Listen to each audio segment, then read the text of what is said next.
Хэвлэмэл номноос илүүтэй цахим ном унших уншигчдын тоо сүүлийн үед өсөж байгаа. Үүнтэй холбоотойгоор номын сангийн уламжлал, шинжилэл, хэдийн төлөв сэдвээр мэргэжилтнүүд хуралдсан байна. 21-р зууны номын санчид номын сандаа байгаад байх уу аль эсвэл өөр аргаар ажиллах уу гэдгийг өнөөдөр онцолсон. Улаанбаатар хотын хэмжээнд нийтийн гих тодтголтой 8 номын сан үйл ажиллагаа явуулдаг.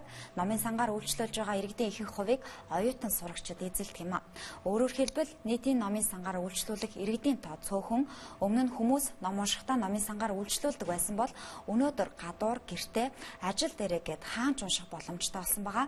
Түүнчлэн 21-р зуунд хэвлэмэл номноос илүүтэй цахим номыг хэрэглэх хэрэглэгчдийн тоо өсөх хандлагатай болсон юм а.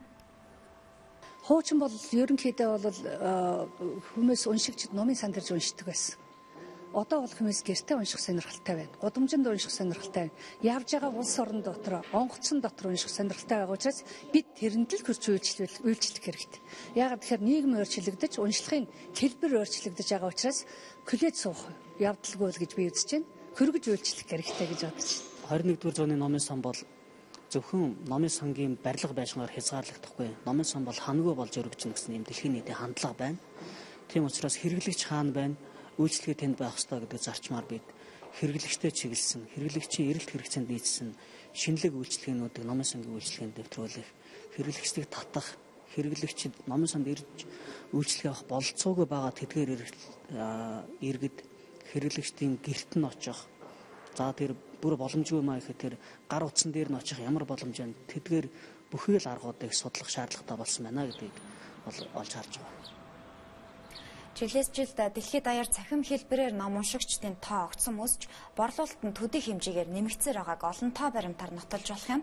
Үүнтэй зэрэгцээд цахим хэлбэрээр ном унших боломжтой төхөөрөмжүүд өдөр бүр хэдэн 100 мянгаараа үйлдвэрлэгдэж байгаамаа. Гэхдээ хэвлэмэл ном унших нь илүү их бодит мэдрэмжийг төрүүлдэг гэдгийг уншигчид онцолж байгаа. Ирээдүйд оюуны зах зээл тэр чигтээ цахим системд шилжигчгэлээ хэвлэмэл бүтээгдэхүүн үнцэнээ алдахгүй оршино гэдгийг судлаачид онцолдог юм а. Таасаар унших нь бас илүү нэг хүнд илүү кайф өгөх штэ.